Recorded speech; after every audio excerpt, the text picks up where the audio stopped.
بسم اللہ الرحمن الرحیم۔ السلام علیکم خواتین و حضرات۔ نبی صلی اللہ علیہ وسلم کے نکاح کے حوالے سے ہم آج استاذ امام امیر احسن اصلاحی صاحب کی توضیحات کو اسٹڈی کریں گے۔ یہ بات معلوم و معروف ہے کہ عام مسلمانوں کے لیے جو ضابطہ ہے شادی شدہ ہونے کا یا شادی کے معاملے میں تعدد ازواج کا، وہ یہ ہے کہ ایک سے زیادہ اگر وہ شادی کرنے کی نوبت آئے تو وہ بہرحال 4 تک ہونی چاہیے، 4 سے زیادہ نہیں ہونی چاہیے، اور بیویوں کے درمیان عدل رکھنا ضروری ہے۔ یہ وہ ضابطہ ہے جو سورہ نساء کی بالکل شروع میں تمام مسلمانوں کے لیے بیان ہوا۔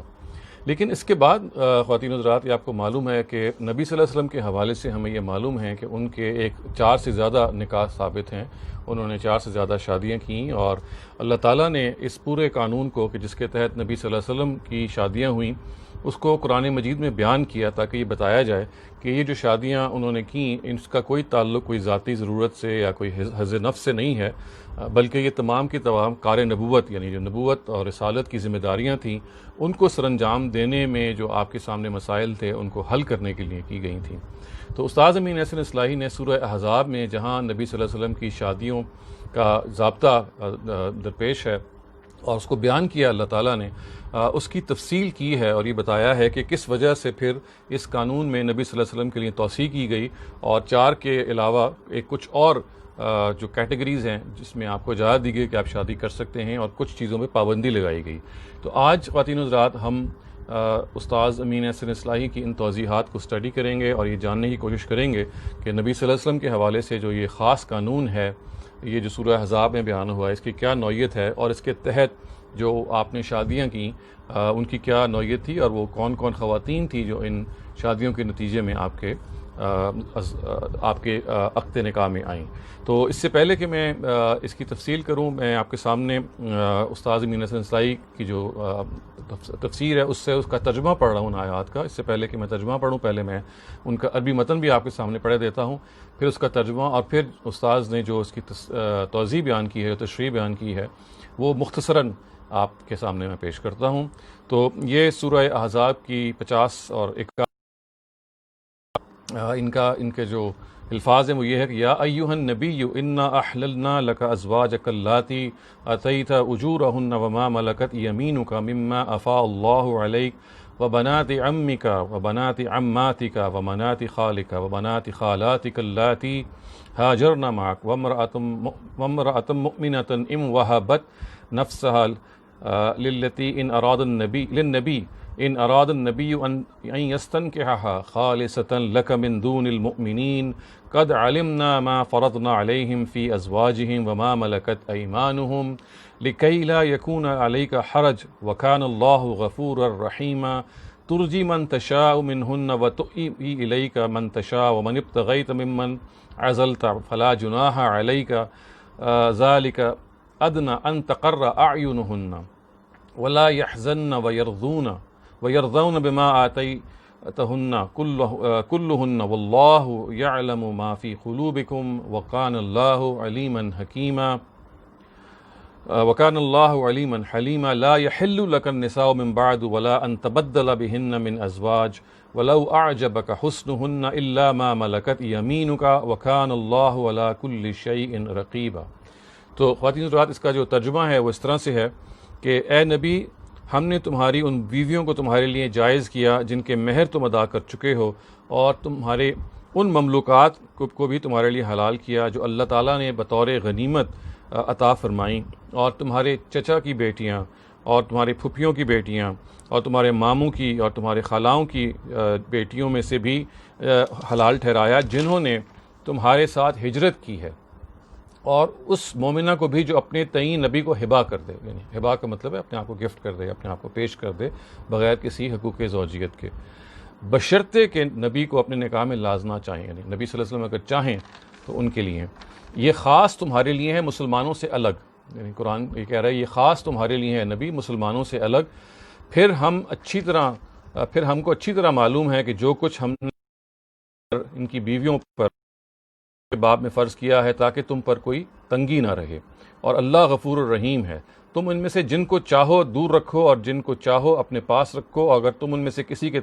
طالب بنو جن کو تم نے دور کیا ہے تو اس میں بھی کوئی حرج نہیں ہے۔ یہ بات اس کے قرین ہے کہ ان کی آنکھیں ٹھنڈی رہیں اور وہ اعانات کریں جو تم ان سب کو دو، اور اللہ جانتا ہے جو کچھ تمہارے دل ہے اور بردبار ہے۔ ان کے علاوہ جو عورتیں ہیں وہ تمہارے لیے جائز نہیں ہیں، اور نہ یہ جائز ہے کہ تم ان کی جگہ دوسری بیویوں کو لو، اگرچہ ان کا حسن تمہارے لیے وہ تمہارے لیے کتنا ہی دل پسند ہو، بجز اس کے جو تمہاری مملوکہ ہوں، اور اللہ ہر چیز پر نگاہ رکھنے والا ہے۔ تو خواتین حضرات، یہ وہ آیت ہے یا وہ آیات ہیں، آیت نمبر 50 اور 51، جس میں ایک مفصل ضابطہ آپ نے دیکھا کہ اللہ تعالیٰ نے نازل فرمایا، اور اس کی وجہ یہ بنی کہ اس سے پہلے کہ یہ آیات نازل ہوتی، نبی صلی اللہ علیہ وسلم کے عقد نکاح میں 4 خواتین تھیں جو پہلے سے موجود تھیں، حضرت عائشہ، حضرت سودا، حضرت حفصہ اور حضرت ام سلمہ۔ یہ تو وہ ہیں جو عام ضابطے کے تحت آپ کی عقد نکاح میں موجود تھیں۔ ان میں بھی ہمیں معلوم ہے کہ حضرت ام سلمہ اور حضرت حفصہ جو ہیں، ان کے ساتھ جو شادی کی وجہ ہے وہ بالکل واضح تھی کہ جنگ احد میں جو شہداء تھے، ان کی بیویوں کے ساتھ جب یہ اپیل کی گئی کہ نکاح کیا جائے تاکہ ان کی سرپرستی کی جائے، تو ہمیں یہ معلوم ہے کہ حضرت ام سلمہ اور حضرت حفصہ سے اسی اصول پہ نبی صلی اللہ علیہ وسلم نے شادی کی۔ اس دوران میں ہمیں یہ بھی معلوم ہے کہ جب یہ آیات نازل ہوئیں، جن آیات کی 2 بیویاں نبی صلی اللہ علیہ وسلم کی وفات پا چکی تھیں، ایک زینب بنت خزیمہ جن کا انتقال 4 ہجری میں ہوا، اور ان سے بہت پہلے حضرت خدیجہ ان کو فوت ہو چکی ہوئی تھیں۔ تو یہ 4 خواتین تھیں جو نبی صلی اللہ علیہ وسلم کی اس وقت موجود تھیں، 4 ہی تعداد میں تھیں، لہٰذا جب یہ قانون نازل ہوا جس کے نتیجے میں سب سے پہلے جو معاملہ ہوا وہ زینب بنت جہش کا تھا رضی تعالیٰ عنہا، جس کے بارے میں ہم الگ سے گفتگو کر چکے ہیں کہ نبی صلی اللہ علیہ وسلم نے یہ چاہا کہ منہ بولے بیٹے کے ساتھ کی بیوی کے ساتھ جو معاملہ اللہ تعالیٰ نے ظاہر جو رشتوں کا رکھا ہے، اس میں اللہ تعالیٰ نے یہ خود چاہا کہ منہ بولے بیٹے کی جو بیوی ہے اس کے بارے میں وہی حرمت تھی جو کہ اصل بیٹے کی تھی، اور اللہ تعالیٰ نے چونکہ اس کو ختم کرنا چاہا تو اللہ تعالیٰ نے نبی صلی اللہ علیہ وسلم کو یہ کہا کہ آپ غلامی کی اس رسم کو بھی کبھی اصلاح کیجئے۔ یہ وہ رسم تھی کہ جس کے تحت ہمیں یہ معلوم ہے کہ زینب بنت جہش جو ایک آزاد خاتون تھیں، ایک بہت ممتاز تھیں، ان کا نکاح نبی صلی اللہ علیہ وسلم نے اپنے منہ بولے بیٹے جو زید ابن حارثہ ہیں ان کے ساتھ کیا، تاکہ ان کا جو ایک معیار ہے وہ بہتر ہو، اور ان کے اندر ایک یہ سچویشن پیدا ہو کہ وہ اب بہرحال اس پس منظر کی غلامی سے نجات پائیں، اور لوگوں کی بھی پرسیپشن ان سے بہتر ہو، اور مزید برآں یہ بات بھی پیش نظر تھی کہ منہ بولے بیٹے کی بیوی کے بارے میں جو رسم تھی اس کا خاتمہ ہو۔ تو یہ 5واں نکاح جس موقع پہ کیا گیا زینب بنت جہش کا، اس موقع پہ یہ معلوم ہوتا ہے کہ آیتیں نازل ہوئیں، کیونکہ یہ آبویس ہے کہ منافقین نے اور مخالفین نے یہ اعتراض اٹھایا کہ بھئی عام لوگوں کے لیے تو ضابطہ بالکل اور ہے، اور جو ان کے لیڈر ہیں نبی صلی اللہ علیہ وسلم ہیں، انہوں نے اپنے لیے 4 سے زیادہ جب شادیاں کی ہیں، تو اس کے جواب میں پھر یہ بتایا گیا کہ یہ جو 4 شادیاں ہیں یہ تو وہی ہیں جو میں نے آپ سے ذکر کیا، اس کے بعد جتنی بھی شادیاں ہوئی ہیں وہ پھر ایک خاص ضابطے کے تحت ہوئی ہیں، جس کو پھر ان آیات میں ڈیٹیل آؤٹ کیا گیا، جس میں نبوت اور رسالت کی ذمہ داریوں کو بنیادی قرار دے دیا گیا کہ یہ ان ذمہ داریوں کی وجہ سے آپ سے کہا جا رہا ہے کہ اب آپ مزید شادیاں کریں۔ یہ کوئی سیلف پلیجر کے لیے یا ذاتی پلیجر کے لیے نہیں کہا گیا کہ آپ وہ اس وجہ سے انہوں نے شادی نہیں کی، بلکہ تمام تر یہ نبی صلی اللہ علیہ وسلم کی جو آپ کہہ لیں ریلیٹیز تھیں ایز اے پروفٹ، ان کو ڈسچارج کرنے میں جو بعض مسئلے درپیش تھے ان کو حل کرنے کے لیے کہا گیا۔ سب سے پہلے زینب بنت جہاشی کا معاملہ ہے جو ہم الگ سے بھی ایک پوری لیکچر میں زیر بحث لا چکے ہیں۔ ان کی وجہ میں نے آپ کے سامنے عرض کی کہ بیسکلی یہی تھی کہ یہ منہ بولے بیٹے کے ساتھ کی بیوی کے ساتھ جو شادی تھی ان کے ہاں ویسے ہی ناجائز تھی جیسے کہ اصل بیٹے کی بیوی، تو اس کو درست کرنا تھا، اور اس کے ساتھ ساتھ غلاموں کا ایک جو معیار زندگی ہے ان کے بارے میں پرسیپشن بہتر کرنا تھا۔ تو یہ جو 5ویں شادی نبی صلی اللہ علیہ وسلم کی ہوئی یہ اس پہلو سے ہے۔ اس کے بعد خواتین حضرات ہمیں آگے جا کے یہ معلوم ہوتا ہے کہ غزوہ بنی مستلق میں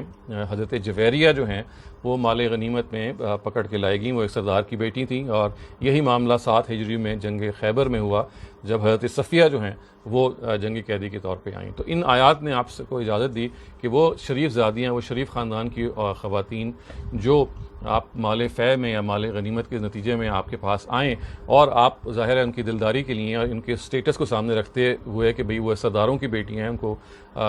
اس طرح سے نہیں کیا جا سکتا کہ کسی کو سپورٹ کیا جائے، بلکہ اس کا ڈیکور یہی ہے کہ خود نبی صلی اللہ علیہ وسلم ہی ان سے شادی کریں. تو آپ نے یہ آگے بڑھ کے پھر یہ 2 نکاح کیے، اور ان دونوں میں پھر یہی قرآن مجید کی آیتیں ہی تھیں جو آپ کے لیے گائیڈنس کا باعث بنی کہ وہ خواتین کہ جو آپ کے پاس مال غنیمت میں آئیں، ان کو آپ نے یہ معاملہ کیا، آپ نے ان کو آزاد کیا اور آزاد کر کے پھر ان سے نکاح کیا. اس کے بعد پھر خواتین حضرات یہ آیات یہ بھی بتاتی ہیں کہ آپ کے جو قریبی اعزاء ہیں، آپ کے ماموں زاد، خالہ زاد، پھوپھی زاد، چچا زاد، ان کی جو خواتین ہیں، یعنی جو آپ کی کزنز ہیں، ان میں سے جنہوں نے آپ کو آپ کے مشن میں وہ آپ کی ساتھی بنی رہی، انہوں نے آپ کے ساتھ ہجرت کی، ان کی دلداری کے لیے اگر آپ نے یہ شادی کرنی ہے تو پھر یہ معاملہ کیا جائے. اس سے پہلے کہ ہم آگے بڑھیں، میں آپ سے یہ عرض کر دوں کہ جو زینب بنت جہش کا معاملہ ہے، وہ چونکہ ہم الگ سے زیر بحث لا چکے ہیں، وہ شادی نہیں چلی تھی، اور چونکہ نبی صلی اللہ علیہ وسلم نے وہ شادی خود کروائی تھی، لہٰذا انہوں نے اپنے آپ کو انڈر آبلیگیشن محسوس کیا کہ اگر وہ شادی میں حضرت زید بن حارثہ ان کو طلاق دے رہے ہیں تو پھر یہ ان کی رسپانسبلٹی ہے کہ وہ خود شادی کریں اور ان خاتون کی ایک لحاظ سے ان کو اپیز کریں اور ان کی ایک ذہنی پریشانی اور اس امبیرسمنٹ کو وہ دور کریں. تو وہ جو 5ویں شادی ہے، یہ اس سے متعلق میں نے صرف ایک درمیان میں توضیح بیان کی کہ زید بن حارثہ نے ان کو جب طلاق دے دی، اور اپنے ارادے سے دی، کیونکہ ظاہر ہے کہ وہ محسوس کرتے تھے کہ وہ ان کے ساتھ نبھا نہیں کر پائیں گے، وہ ایک بہت اونچے درجے کی خاتون ہیں، اونچے سوسائٹی سے ہیں، اور یہ زید اپنے آپ کو مینٹلی اس جگہ پہ نہیں لا پائے کہ وہ ان سے آنکھیں چار کر سکیں، ان کو بالکل ایک برابری کی سطح پہ ان کے ساتھ معاملہ کر سکیں. جب چنانچہ اس طلاق کے نتیجے پہ نبی صلی اللہ علیہ وسلم نے پھر ان سے شادی کی. یہ بھی اسی کار نبوت ہی کے تحت ہوا، کیونکہ ظاہر ہے کہ وہ شادی آپ نے اسی لیے کروائی تھی کہ یہ معاملہ غلامی کا بھی جو ہے وہ زیادہ سے زیادہ بہتر ہو، اور منہ بولے بیٹے کی جو رسم تھی اس کی بیوی کے ساتھ شادی کی، اس کی بھی اصلاح ہو. اس کے بعد میں نے عرض یہ کیا تھا کہ یہ آیتیں یہ بیان کرتی ہیں کہ جو آزاد خواتین آپ کو جنگ میں اس طرح سے قید ہو کے آتی ہیں، ان کو آپ آزاد کر کے شادی کر سکتے ہیں. تو اس کے تحت حضرت جویریہ اور حضرت صفیہ کے ساتھ آپ نے شادی کی. اور پھر نبی صلی اللہ علیہ وسلم کے پاس ایک جو دوسری آپشن تھی وہ یہ تھی کہ جو خواتین آپ کے ساتھ ہجرت کریں اور آپ کے قریبی رشتہ داروں میں سے ہوں، آپ کے کزنز میں سے ہو، اس کے تحت نبی صلی اللہ علیہ وسلم کی جو شادی کی ام حبیبہ کے ساتھ، جو حضرت ابو سفیان کی بیٹی ہیں. حضرت ابو سفیان جو ہیں جو بعد میں ایمان بھی لے آئے تھے، رشتے کے چچا ہیں نبی صلی اللہ علیہ وسلم، رشتے کے چچا تو نہیں ہیں لیکن رشتے کے چچا ہیں.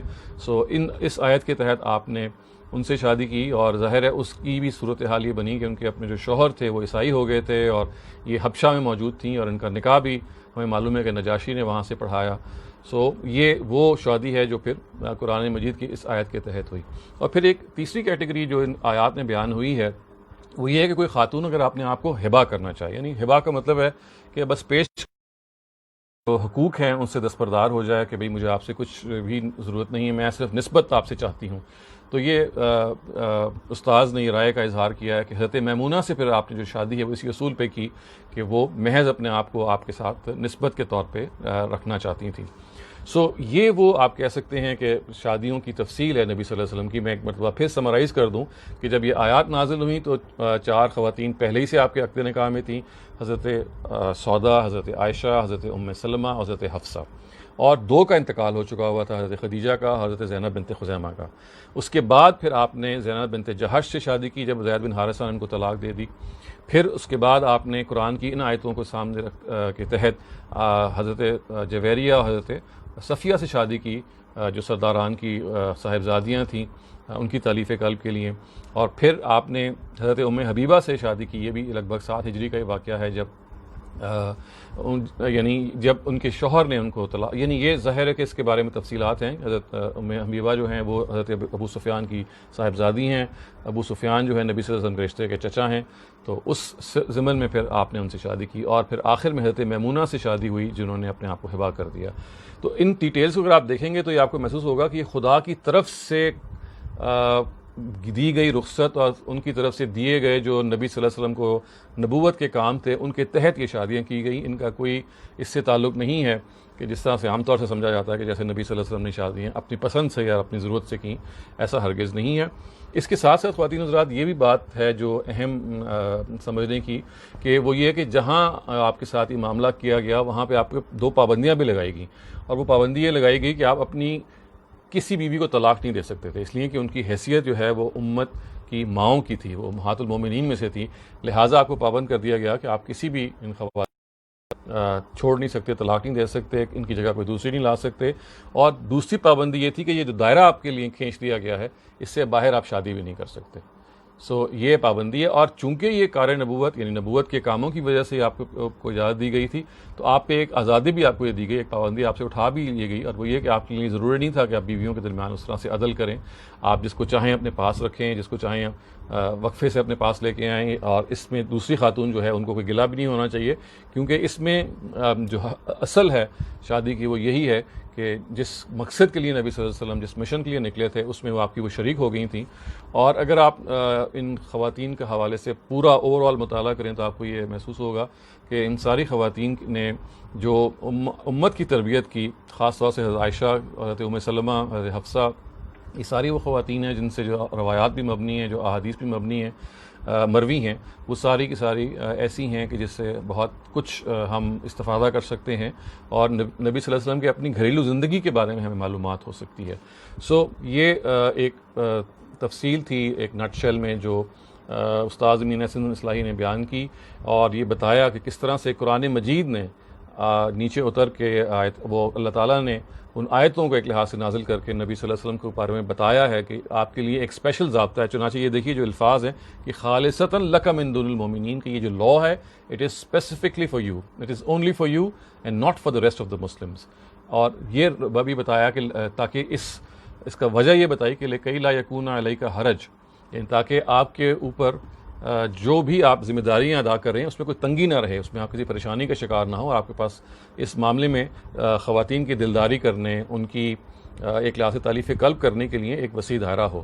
اگر آپ اس ساری تفصیل کو سامنے رکھیں گے تو آپ کو یہ محسوس ہوگا کہ نبی صلی اللہ علیہ وسلم کی جو شادیاں ہیں ان کی ایک حکمت ہے، اور یہ وہ عام شادیوں کے طریقے پہ نہیں ہوئی جس طرح سے ہم شادیاں کرتے ہیں، بلکہ یہ جو یہاں پہ زیر بحث لائے ہیں سورہ احزاب کی آیات، یہ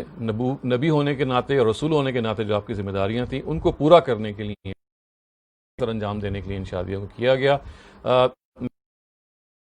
کہ استاد امین احسن اصلاحی کی اس تفسیر کو آپ جب ضرور اٹھا کے دیکھیے جب آپ کو موقع ملے. سورہ احزاب میں انہوں نے اس کو بیان کیا ہے، آیت نمبر 51 اور 52 کے تحت تفصیل سے بیان کیا ہے. کچھ اور نقطے بھی بیان کیے ہیں جو میں اس وقت یہاں زیر بحث نہیں لے کے آیا، کیونکہ یہاں بنیادی طور پہ مقصد یہ تھا کہ سمجھایا جائے کہ نبی صلی اللہ علیہ وسلم کی جو شادیوں کا ضابطہ قرآن مجید میں بیان ہوا ہے جو عام مسلمانوں سے ہٹ کے ہے، اس کے پیچھے حکمت کیا ہے اور خود قرآن اس کے بارے میں کیا کہتا ہے. اقول قولی ھذا واستغفر اللہ لی ولکم ولسائر المسلمین والمسلمات.